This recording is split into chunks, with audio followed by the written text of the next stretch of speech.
ఈరోజు ఆ మాట ఏంటంటే సెకండ్ ఛాన్స్. ఏంటి? రెండవ అవకాశం. కొన్ని కంపెనీస్లో ఒక్కసారి అటెంప్ట్ చేసిన తర్వాత నువ్వు కనుక ఆ ఇంటర్వ్యూలో ఫెయిల్ అయిపోతే నువ్వు మరలా వెంటనే రీఅప్లై చేయడానికి ఉండదు. కొంచెం టైం లిమిట్ ఇస్తాడు. ఒక 1 year ఎంత నువ్వు అప్లై చేయకూడదు. మళ్ళీ 1 year నువ్వు స్కిల్స్ అప్డేట్ చేసుకుని నువ్వు మరలా వెళ్తావు. సో ఆ కంపెనీలో నీకు ఏమైపోయినట్టు, ఆ 1 year ఛాన్స్ క్లోజ్ అయిపోయినట్టు. ఒక్క విషయాన్ని మీరు గమనించాలి, నేను గమనించాలి. సెకండ్ ఛాన్స్ అనేది నీకు నువ్వు తయారు చేసుకున్న ఆపర్చునిటీ కాదు, నీకు నువ్వు తెరచుకున్న ద్వారం కాదు. Second chance is always from God. ఏం చెప్పండి?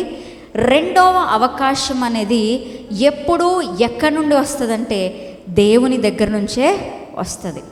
ఫస్ట్ అటెంప్ట్లో అన్నీ నువ్వు ట్రై చేసేసావు, అన్నీ ట్రై చేసి ఏమీ చేయలేక నువ్వు 0 అయిపోయినప్పుడు, నో ఆపర్చునిటీస్, ఇంకా నాకు అవకాశం లేదు, నాకు బాగుపడే ఛాన్స్ లేదు, నా లైఫ్ అయిపోయింది అన్నప్పుడు ఆ మూమెంట్లో మన హీరో, మన బాస్ జీసస్ సీన్లోకి ఎంటర్ అయ్యి, who said you don't have chance, you have one more chance.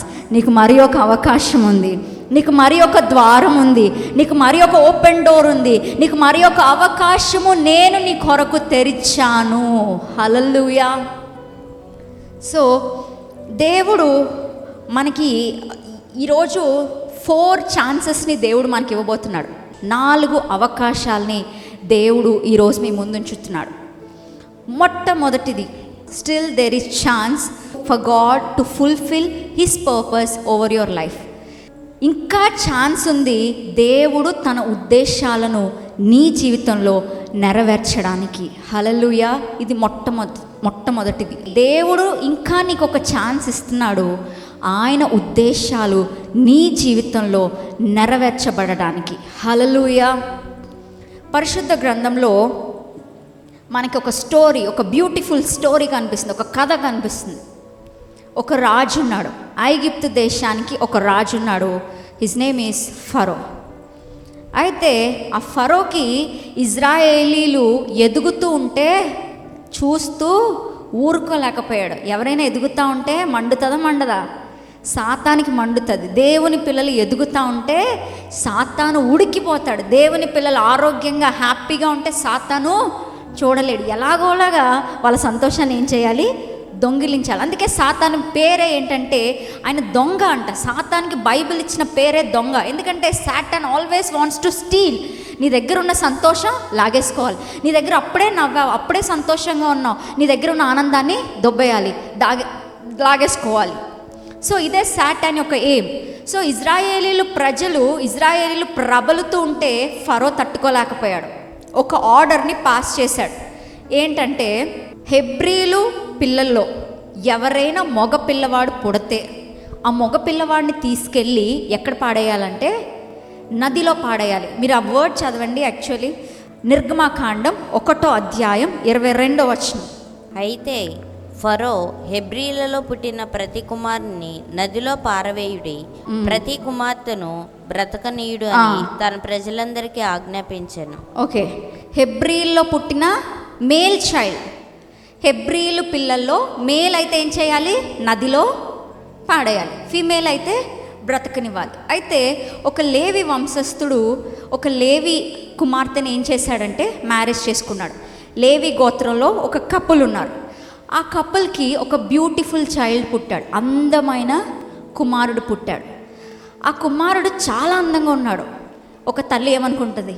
వీడు బతకాలరా, వీడు ఉండాలిరా, వీడు చూస్తే ఇంత అందంగా ఉన్నాడు, పెద్ద అయ్యాక వీడి మీద ఎంత పెద్ద ప్లాన్ దేవునికి ఉందో, ఎంత గొప్ప ఉద్దేశం దేవునికి ఉందో, ఈ కుమారుడు బ్రతకాలి బ్రతకాలి బ్రతకాలి అని ఆ తల్లి ఆరాటపడుతుంది. ఈలోపు ప్రతిసారి సోల్జర్స్ వస్తున్నారు, సైనికులు వస్తున్నారు, డోర్ కొడుతున్నారు. టక్ టక్ టక్ మన డోర్ కొట్టగానే ఆమె తీసుకెళ్ళి దాచేస్తుంది బేబీని. ఆ బేబీకి ఏం పెట్టిందో ఏంటో ఏడవకుండా ఉండడానికి దాచేస్తుంది. అలా ఎన్ని నెలలు దాచింది?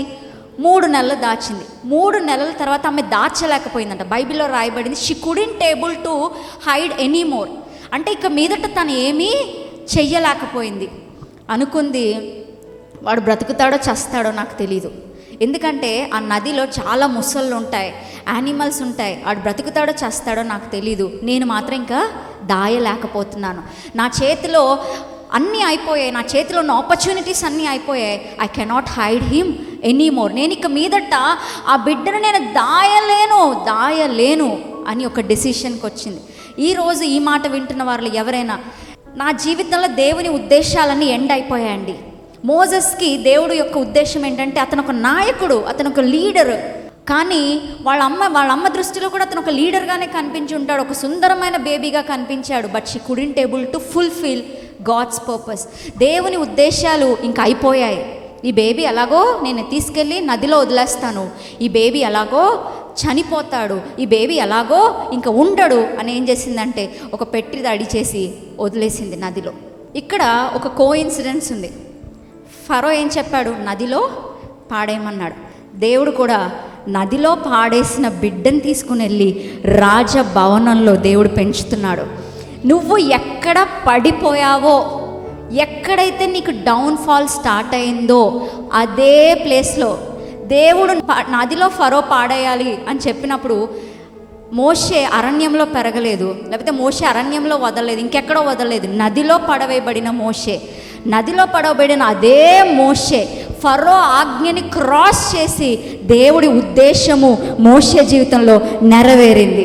ఈరోజు నేను చెప్పనివ్వండి, మీరు అనుకుంటున్నారేమో నా జీవితంలో దేవుని ప్లాన్ అయిపోయింది, నేను ఏవేవో తప్పుడు నిర్ణయాలు చేశా, మొత్తానికి గలిబిలి చేసుకున్నాను నా జీవితాన్ని, దేవుని ఉద్దేశాలు ఇంక అయిపోయాయండి, దేవుని యొక్క ప్లాన్స్ నా జీవితంలో క్లోజ్ అయిపోయాయి అన్నవారు ఎవరైనా ఈ స్థలంలో ఉంటే ఈరోజు హోలీ స్పిరిట్ అంటున్నాడు, లేదు, దేవుడు నీ కొరకు ఉంచిన ఉద్దేశాలు, మోషేని నైల్ నది ఎలా అయితే ఏమి చెయ్యలేకపోయిందో నీ పైన ఉన్న దేవుని ఉద్దేశాలను ఏదియు ఆపజాలదు.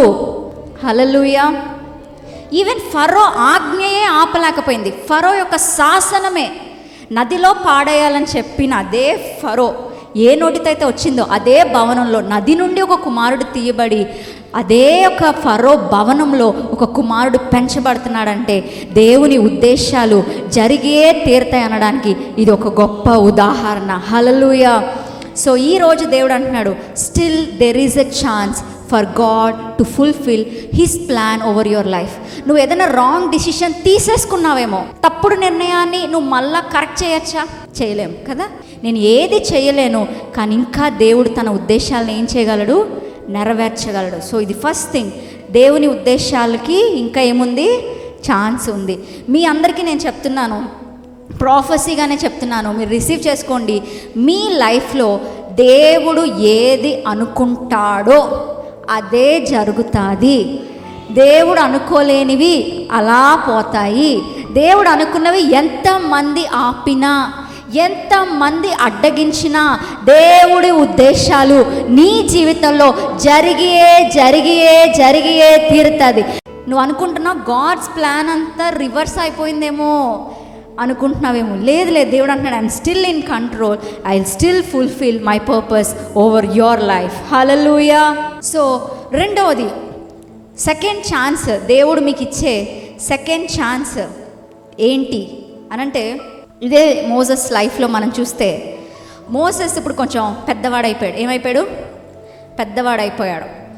పెద్దవాడు. మోసెస్ ఫరో యొక్క కుమార్తె మోజెస్ని పెంచుకుంది. అంటే మోజెస్ ఈజిప్షియనా ఇజ్రాయెలైటా? పెంచుకుంటే ఏమైపోతారు?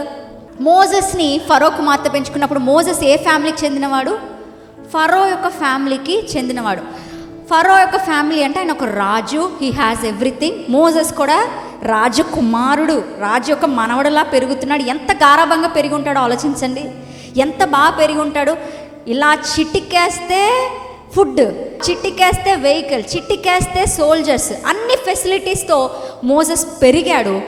కానీ స్టిల్ మోసెస్ కంట తన ప్రజలు చూసి ఏం కలిగేదంటే భారం కలిగేదంట. తన ఇజ్రాయెలైట్, ఆ ఇజ్రాయేలీలు పడే శ్రమలు చూసి మోసెస్ హృదయం నొచ్చుకునేదంట, బాధపడేదంట. నాకు మోసెస్లో అదే ఆ క్యారెక్టర్ నచ్చింది. మోసెస్, నేను కంఫర్టబుల్గా ఉన్నాను కదా, నేను బాగున్నాను కదా, నేను ఎందుకు వాళ్ళ కోసం ఆలోచించాలి, నేను ఎందుకు ఇంకొకరి కోసం ఆలోచించాలనుకోవట్లేదు, నేను బాగున్నా నా ప్రజల కోసం నేను ఆలోచించాలి. హల్లెలూయా. ఈ మైండ్ సెట్ వచ్చిన వాళ్ళని దేవుడు వాడుకోవడానికి స్టార్ట్ చేస్తాడు. నేను రక్షణ పొందేసుకున్నాను కదా, నేను ఆరోగ్యంగా ఉన్నాను కదా, ఆ రోగి గొడవ నాకెందుకు, ఆ పేషెంట్ గొడవ నాకెందుకు అనుకోకూడదు.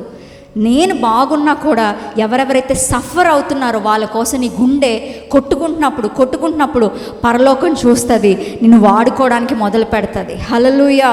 సో ఈ మోసెస్ పెద్దవాడైపోయాడు. ఫస్ట్ సీన్ ఏమైందంటే, ఒకరోజు ఒక హెబ్రీయుడిని ఒక ఈజిప్షియన్ ఏం చేస్తున్నాడంటే కొడుతున్నాడు, ఫైట్ చేస్తున్నాడు. ఇది ఎవరు చూసారంటే మోసెస్ చూశాడు. మోసెస్కి తన ఈజిప్షియన్ ఇంటిలో రాజకుమారుడు వలె పెరిగినప్పటికీ నా ప్రజల్ని ఎవరైనా కొడతారా అని చెప్పి ఏం చేశాడంటే ఆ ఈజిప్షియన్ని చంపేసి పాతిపెట్టేస్తాడు. ఎవరు చూడలేదేమో అనుకున్నాడు. ఇప్పుడు సెకండ్ డే ఇద్దరు హెబ్రీయులు కొట్టుకుంటున్నారు, సేమ్ కేటగిరీకి చెందిన వాళ్ళు ఇద్దరు కొట్టుకుంటున్నారు. వెళ్ళి మంచి చేయడానికి వెళ్ళాడు. మంచి చేయడానికి వెళ్తే చాలాసార్లు మనకి ఏం ఎదురవుతుంది, చెప్పు దెబ్బలు ఎదురవుతుంది. నాకు బాగా ఎక్స్పీరియన్స్. సో ఇద్దరు కొట్టుకుంటుంటే వెళ్ళి ఆపాడంట. ఎందుకయ్యా కొట్టుకుంటున్నారు, మీకు ఏం కర్మ పట్టింది, కొట్టుకోకండి అని ఆపినందుకు ఆ యొక్క ఎవరైతే తప్పు ఉందో ఆ వ్యక్తి అన్నాడు, నిన్ను మాకు ఎవరైనా లీడర్గా పెట్టారా, నువ్వు ఎవరు అసలు, నాకు చెప్పడానికి ఎవరు, నిన్న ఆ ఐగుప్తుని చంపినట్టే నువ్వు నన్ను కూడా చంపేస్తావా అని చెప్పి తప్పుగా మిస్అండర్స్టాండ్ చేసుకున్నాడు. ఈరోజు మిమ్మల్ని అలా ఎవరైనా మిస్అండర్స్టాండ్ చేసుకున్నారేమో, మీ ప్రేమని మిస్అండర్స్టాండ్ చేసుకున్నారేమో, వాళ్ళపై మీరు చూపించిన ప్రేమని అక్కరను తప్పుగా అర్థం చేసుకున్నారేమో. Let God teach them. దేవుడు వాళ్ళకి నేర్పిస్తాడు. You be silent. మీరు వెళ్ళి ఏం చేయకూడదు, గుంజి నేను తప్పుగా అర్థం చేసుకున్నారు, మరలా వెళ్ళి నువ్వు లాగే కొద్దీ నువ్వు స్ట్రెస్ అవుతావు, నువ్వు మాటలు పడతావు, ఆ నోటి మాటల వల్ల నీకు నొప్పి కలుగుతుంది తప్ప నీకు ఎటువంటి యూస్ ఉండదు. సో మీరు ఎవరైనా మిమ్మల్ని మిస్అండర్స్టాండ్ చేసుకున్నారంటే, మోసెస్ మంచి చేయడానికి వెళ్ళి హీ వాజ్ మిస్అండర్స్టూడ్. అయితే మోసెస్ ఏమైపోయాడు, సైలెంట్ అయిపోయి తన మానన మంచి చేయడానికి వెళ్ళి నాకింత కష్టం ఎదురవుతుంది, బాయ్ మీకో దండం రా బాబు, నన్ను వదిలేయండి రా బాబు అని చెప్పి మిద్యాను దేశానికి పారిపోయాడు మోసెస్ ఆల్ అలోన్. తట్టుకోలేకపోయాడు. నాకు ఇంత భారం వచ్చే కదా నేను వీళ్ళ కోసం పరుగులు పెడుతుంటే నాకేంటి శోధనని పారిపోయి అక్కడ మ్యారేజ్ చేసుకున్నాడు, సెటిల్ అయ్యాడు, అంత బాగుంది. తనకి ఇంక ఇజ్రాయేల్ గురించిన జ్ఞాపకం కూడా లేదు. కానీ మోషే ఎందుకొరకు పిలువబడ్డాడో మోషే మర్చిపోవచ్చు, కానీ దేవుడు మరచిపోలేదు. మోసెస్ పైన ఉన్న ప్లాన్ మోసెస్ని ఏం చేసింది, మళ్ళా సీన్లోకి తీసుకుని వచ్చింది. పెళ్లి చేసుకుని పిల్లలు కానీ ఇంకా చాలు ఈ బ్రతుకుకి అనుకుంటున్న టైంలో దేవుడు మళ్ళా ఏం చేశాడు, బ్రాట్ హిమ్ బ్యాక్. ఈరోజు నేను చెప్తున్నాను, still there is chance for God to fulfil every vision that God placed in your heart. నీ హృదయంలో దేవుడు ఏదైనా దర్శనాన్ని పెట్టాడేమో, కళలను పెట్టాడేమో. కొంతమందికి ఆలోచన ఉంటుంది, నేను బాగా ధనము సంపాదించి నేను పాస్టర్స్కి సపోర్ట్ చేయాలి. పాస్టర్స్ సపోర్ట్ చేయడం ఎలా ఉందో, నాకు ఉద్యోగమే లేదని బాధపడుతున్నావేమో. దేవుడు మరలా నిన్ను తీసుకుని వచ్చి నీ చేతిలో ఒక ఉద్యోగాన్ని పెట్టి నీకు మరలా విజన్ని నీ ద్వారా దేవుడు నెరవేర్చబోతున్నాడు. Hallelujah. So still there is a chance for God to bring you back. ఏం చెప్పండి, నువ్వు మర్చిపోయిన దేవుడు నిన్ను తిరిగి తీసుకొని రావడానికి ఛాన్స్ ఉంది. యోనా అనుకున్నాడు, నేను దయచేసి ఆ పట్టణానికి వెళ్ళలేను అని వెళ్ళిపోయిన యోనాను దేవుడు తీసుకురాలేదా, తీసుకొచ్చాడు. Still there is chance for God to bring you back. Hallelujah. నిన్ను మరలా వెనక్కి దేవుడు తీసుకురాబోతున్నాడు. నీకు ఎప్పుడో చిన్నప్పుడు దేవుడిచ్చిన దర్శనం, చిన్నప్పుడు దేవుడిచ్చిన డ్రీమ్, చిన్నప్పుడు దేవుడిచ్చిన భారము, ప్రాజెక్ట్ నువ్వు మర్చిపోయావు, నువ్వు వదిలేసావు, నా దగ్గర డబ్బులు లేవని నువ్వు వదిలేసావు. కానీ దేవుడు మరలా నిన్నే వాడుకుని ఆ ప్లాన్లోకి నిన్ను బ్యాక్ తీసుకొని రాబోతున్నాడు. గట్టిగా చప్పట్లు కొడుతూ దేవుని నామాన్ని మహిమపడదాం. హల్లెలూయా. మూడో ఛాన్స్ ఏంటంటే, మీ అందరికీ తెలుసు, లైఫ్లో మనం తప్పు చేసామనుకోండి, తప్పు చేసిన వాడికి లైఫ్ ఉంటుందా? తప్పుని కరెక్ట్ చేయగలమా? చేయలేము కదా. నువ్వు అబద్ధం ఆడవు, నువ్వు మళ్ళీ నేను అబద్ధం ఆడలేదని వెనక్కి తీసుకోగలవా? తీసుకోలేవు. ఒక దొంగతనం చేసావు, మరలా తప్పు నువ్వు కరెక్ట్ చేయగలవా? మనం చేసిన ఏ మిస్టేక్ని, ఏ రాంగ్ డిసిషన్ని కరెక్ట్ చెయ్యలేము. కానీ దేవుడు ఆయన ఫేవర్ని నీకు ఇచ్చి దాన్ని మళ్ళీ రైట్ ట్రాక్లోకి తీసుకొని రాగలడు. హల్లెలూయా. మనకి బైబిల్లో ఒక వ్యక్తి కనిపిస్తున్నాడు, దావీదుకి దేవుడిచ్చిన పేరేంటి? నా హృదయాను సారుడు. దేవుడి మాట ఎంత ప్రేమగా పిలిచుంటాడో దావీదుని, నా హృదయానుసారుడు. దేవుని హృదయానుసారుడు, దేవుడికి ఇష్టమైన వాడు, దేవుని ఆరాధికుడు ఒకరోజు పాపంలో పడిపోయాడు. ఎంత నీతిమంతుడైనా ఒకరోజు ఏదో ఒక లూప్ హోల్లో పడిపోతాడు, ఏదో ఒక పాపంలో సులువుగా చిక్కులు పెట్టి ఏదో ఒక పాపంలో ఇరుక్కుంటాడు. సో దావీదు హృదయానుసారుడైనప్పటికీ, ఆరాధికుడైనప్పటికీ ఉరియా భార్యతో ఏం చేశాడంటే పాపాన్ని చేశాడు. పాపం చేసి అయ్యగారు ఊరుకుంటే బాగున్ను, ఆ ఉరియాని ఏం చేశాడంటే చంపించేసి అతని చాప్టర్ క్లోజ్ చేసేస్తాడు. బైబిల్ చెప్తుంది ఈ కార్యం అంటే యెహోవా దృష్టికి దుష్కార్యంలా ఉందంట. ఎలా ఉంది చెప్పండి, నోరు తెరిచి? దుష్కార్యం, అదొక దేవుడు అసహించుకునే కార్యంలా ఉంది. ఇప్పుడు ఈ దావీదుకి బెత్షెబాకి ఒక బిడ్డ పుడతాడు. ఇప్పుడు దేవుడు ఒక ప్రవక్తని పంపిస్తున్నాడు. ఎవరిని? నాతాను అనే ప్రవక్తని పంపిస్తున్నాడు. పంపించి దేవుడు ఏం చెప్తున్నాడంటే, నీకు ఒక బిడ్డ పుట్టింది, పాపం వల్లే కదా బిడ్డ పుట్టింది, నువ్వు చెయ్యకూడదు చేశావు, చేయడం వల్ల నీకు ఆ బిడ్డ పుట్టింది, ఆ బిడ్డ చనిపోద్ది అని ఒక ప్రాఫెసీ ఆల్రెడీ ఏమైపోయింది, ఇంప్లిమెంటేషన్లోనికి వచ్చేసింది. ఇప్పుడు వాళ్ళ దగ్గర బిడ్డ ఉంది, ఆ బిడ్డకి జబ్బు వచ్చేసింది, జబ్బు వచ్చి 6 రోజులు తిరగకుండానే చనిపోద్ది. ఈలోపు దావీదు తండ్రి కదా, హృదయం కొట్టుకుంటుంది కదా, బ్రతికించు బ్రతికించు బ్రతికించు అని ప్రార్థన చేసిన ఏ ప్రార్థన వర్కౌట్ అవ్వలే. హృదయానుసారుడు ప్రార్థన చేస్తే దేవుని హృదయం కొట్టుకుంటుందా కొట్టుకోదా? కానీ దేవుని హృదయం మౌనం అయిపోయింది. డేవిడ్ కృపనంతా పోగొట్టుకున్నాడు. ఏం పోగొట్టుకున్నాడు చెప్పండి? దేవుడిచ్చిన కృప అంతా మిస్ అయిపోయింది, దేవుడిచ్చిన ఫేవర్ అంతా మిస్ అయిపోయింది, దేవుడిచ్చిన ధన్యత అంతా పోగొట్టుకున్నాడు. అన్నీ అయిపోయాయి అనుకునే టైంలో మరలా ఇంకొక బేబీ బెత్షెబాకి డేవిడ్కి దేవుడిస్తున్నాడు. పిల్లలు ఎవరిచ్చే బహుమానం? దేవుడిచ్చే బహుమానం. ఇప్పుడు ఇంకొక బేబీ వచ్చింది. ఈ బేబీకి డేవిడ్ ఏం పేరు పెట్టాడంటే, ఏం పెట్టాడు? సాల్మోన్ అని పెట్టాడు. అయితే దేవుడు ఏ ప్రవక్తనైతే వాడుకుని ఒక బిడ్డ చచ్చిపోతాదని చెప్పాడో అదే ప్రవక్తని, అదే నది అని అక్కడ చెప్పాను కదా, ఇక్కడ అదే ప్రవక్తని దేవుడు మరలా పంపి ఏమని చెప్తున్నాడంటే, నాతాను వచ్చి డేవిడ్ ఇల్లు డోర్ కొడుతున్నాడు, టక్ టక్ టక్ మని నాక్ చేశాడు. డేవిడ్ ఓపెన్ చేశాడు. ఏంటి నాతాను ఇప్పుడు వచ్చావు, ఈ బిడ్డ కూడా చచ్చిపోతుందా, ఈ బిడ్డ కూడా క్లోజా, సాల్మన్ కూడా చచ్చిపోతాడా అంటే, లేదు లేదు, ఈ బిడ్డకి దేవుడు ఒక పేరు పెట్టమన్నాడు. డేవిడ్ అడుగుతున్నాడు, ఏ పేరు పెట్టాలి? నేను ఆల్రెడీ పెట్టాను కదా, సాల్మోన్ అని పెట్టానంట కదంట. కాదు కాదు, యెదిద్యా అని పేరు పెట్టాలి. యెదిద్యా అంటే అర్థం ఏంటంటే యెహోవాకు ప్రియుడు. డేవిడ్ను మిస్టేక్ చేసి పోగొట్టుకుని దుష్కార్యము చేసిన డేవిడ్ సన్కి శాపం రావాలా, ఆశీర్వాదం రావాలా? శాపం రావాలి.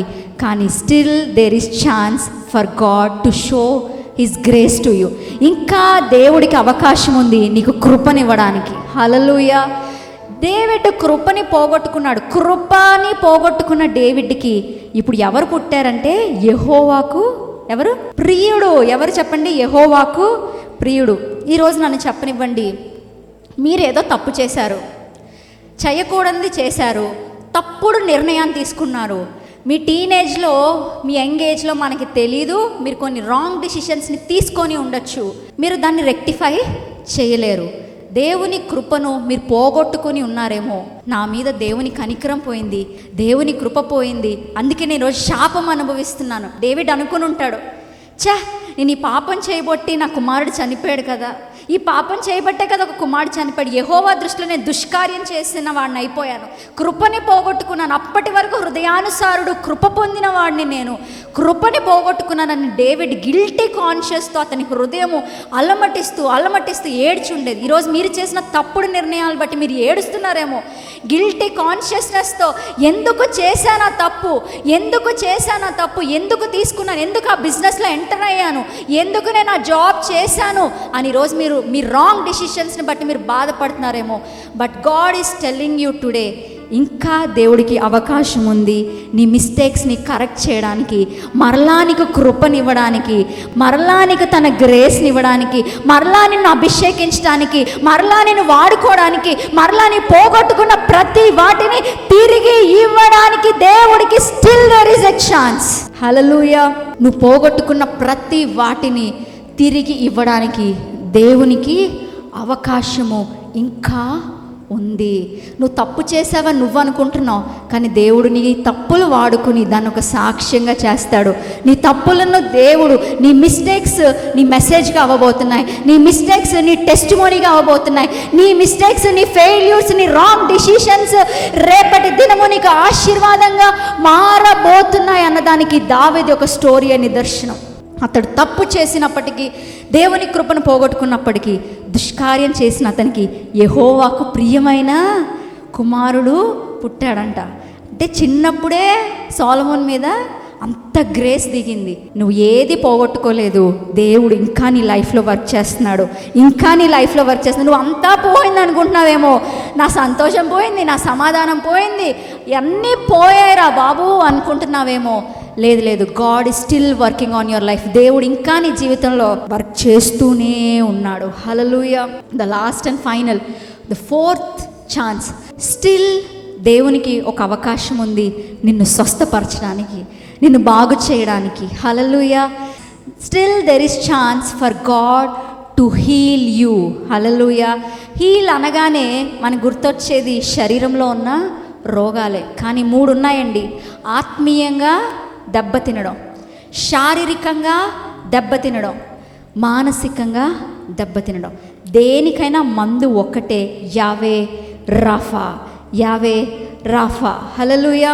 జీసస్ ఈ 3 పెయిన్స్ని సిలువలో భరించాడు. ఫస్ట్ పెయిన్, జీసస్ ఆత్మీయంగా దెబ్బతిన్నాడు. ఎలా దెబ్బతిన్నాడు అంటే, సిలువలో తండ్రి చేత విడనాడబడ్డాడు. తండ్రి ఎవరిని విడిచిపెడతాడు చెప్పండి? ఇష్టం లేని వాళ్ళని ఏం చేస్తాడు? విడిచిపెడతాడు. పాపం చేసిన వాళ్ళని ఏం చేస్తాడు? తండ్రి విడిచిపెడతాడు. యేసయ్య సిలువలో ఆత్మీయంగా కోల్పోయాడు. ఒకవైపు శారీరకంగా రోగము, రక్తము కారుతా ఉంది. థర్డ్, మానసికంగా టార్మెంట్ని ఎదుర్కొన్నాడు. ఒక్కొక్కరు తిడుతుంటే, కొడుతుంటే ఆయన హృదయంలో పగిలిపోయినంత బాధ. అందుకని గెత్సెమనీలో ప్రార్థన చేసినప్పుడు అంటే ఆయన చెమట కూడా ఎలా పడిందంట? రక్తపు బిందువులాగా. మన టీయర్స్ మీరు చూసారు, ఎప్పుడైనా బాగా ఏడిస్తే కంటి నుండి ఉప్పు వచ్చేస్తుంది. దేవునికి ఆయన ఎంత బాధపడి ఉంటే, ఎంత మెంటల్ టార్చర్ని ఎదుర్కొని ఉంటే, యేసయ్యకి ఆయన బాష్ప బిందువులు ఒక రక్తపు బొట్టు వలె పడి ఉంటాయో ఆలోచించండి. అంటే జీసస్ నీ కోసం స్పిరిచువల్గా ఎఫెక్ట్ అయ్యాడు, ఫిజికల్గా ఎఫెక్ట్ అయ్యాడు, మెంటల్గా కూడా ఎఫెక్ట్ అయ్యాడు. ఈరోజు నేను చెప్తున్నాను, మీ మనసులో గాయాలున్నాయేమో, ఎవరో మనుషులు పెట్టిన గాయాలు మిమ్మల్ని వేధిస్తున్నాయేమో. Still there is a chance for God to heal your inner wounds. నీ అంతరంగంలో ఉన్న గాయాలను బాగు చేయడానికి దేవుడికి ఇంకా అవకాశం ఉంది. అంత మాత్రమే కాదండి, ఎవరైనా ఈ మాట వింటున్న వారి శరీరంలో రోగం ఉందేమో, ఏ సమస్యలు ఎక్కడెక్కడ ఉన్నాయో తెలియదు, మీకే తెలుసు మీకు ఎక్కడ పెయిన్ వస్తుందో.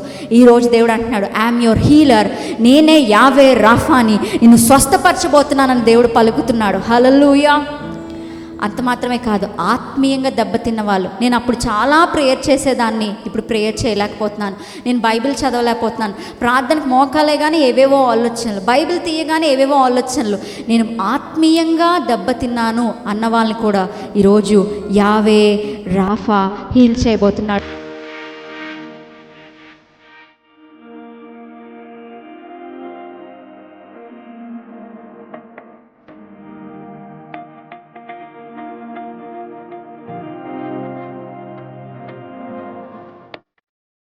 లార్డ్, అయ్యా తండ్రి, ఈరోజు సెకండ్ ఛాన్స్ కోసం మీరు మాట్లాడారు తండ్రి.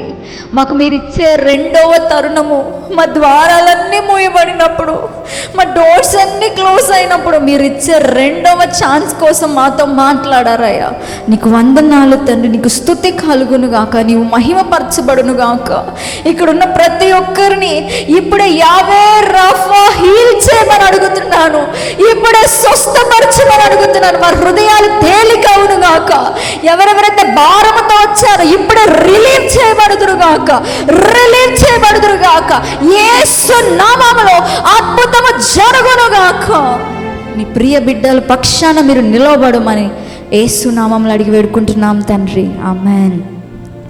God is with you. Hallelujah. సికింద్రాబాద్లో దహించు అగ్ని పరిశుద్ధాత్మ సదస్సు. తేదీలు 2025 మే 12, 13, 14, 15, 16, 17 తారీఖులలో ప్రతిరోజు ఉదయం 9 గంటలకు సదస్సు ప్రారంభించబడును. స్థలము హరిహర కళాభవన్ ఫ్యాట్నీ సెంటర్ సికింద్రాబాద్. ఈ సదస్సులో వాక్యోపదేశకులు డాక్టర్ థామస్ గారు మరియు డాక్టర్ శీబా థామస్ గారు, దహించు అగ్ని మినిస్ట్రీస్ రాజమండ్రి. పాస్టర్ రాంబాబు గారు బెంగళూరు. బ్రదర్ అనిల్ కుమార్ గారు హైదరాబాద్. పాస్టర్ జస్టిన్ గారు చెన్నై.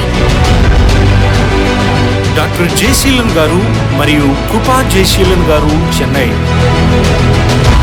పాస్టర్ వినోద్ గారు దుబాయ్. మిమ్మల్ని శక్తివంతమైన వాక్య పరిచర్యలో నడిపించెదరు. మరియు సిస్టర్ క్యాథరిన్ గారు, సిస్టర్ కరిష్మా గారు మిమ్మల్ని స్తుతి ఆరాధనలో నడిపించెదరు. రిజిస్ట్రేషన్ ఫీజు 600 రూపాయలు మాత్రమే.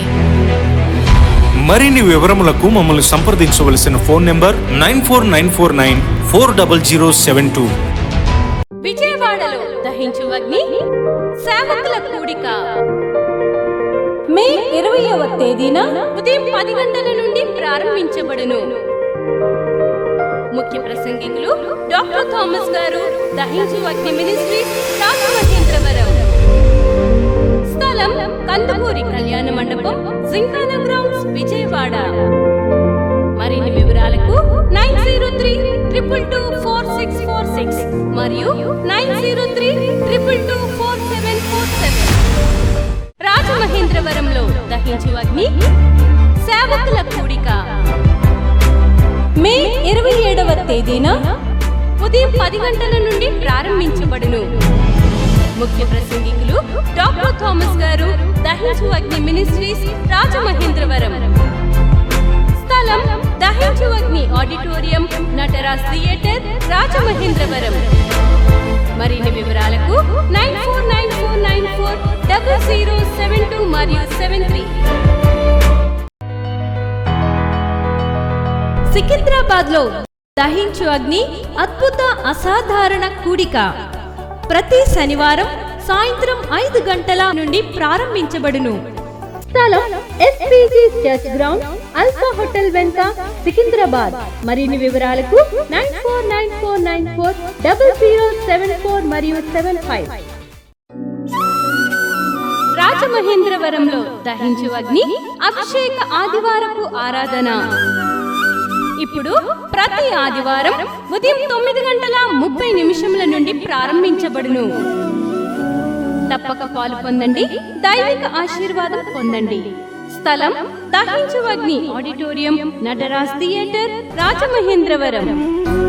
మీ ప్రార్థన అవసరతలకు 9494940072 మరియు 73. ఈ టీవీ కార్యక్రమాన్ని చూసి ఆశీర్వదించబడినట్లయితే దహించు అగ్ని టీవీ పరిచర్యకు మరియు బ్లెస్సింగ్ ల్యాండ్ కు సహకరించండి. దహించు అగ్ని trust current account number 357222444370, State Bank of India main branch, Rajamahendravaram. My address doctor Thomas, దహించు అగ్ని మినిస్ట్రీస్, తుమ్మలోవా, రాజమహేంద్రవరం.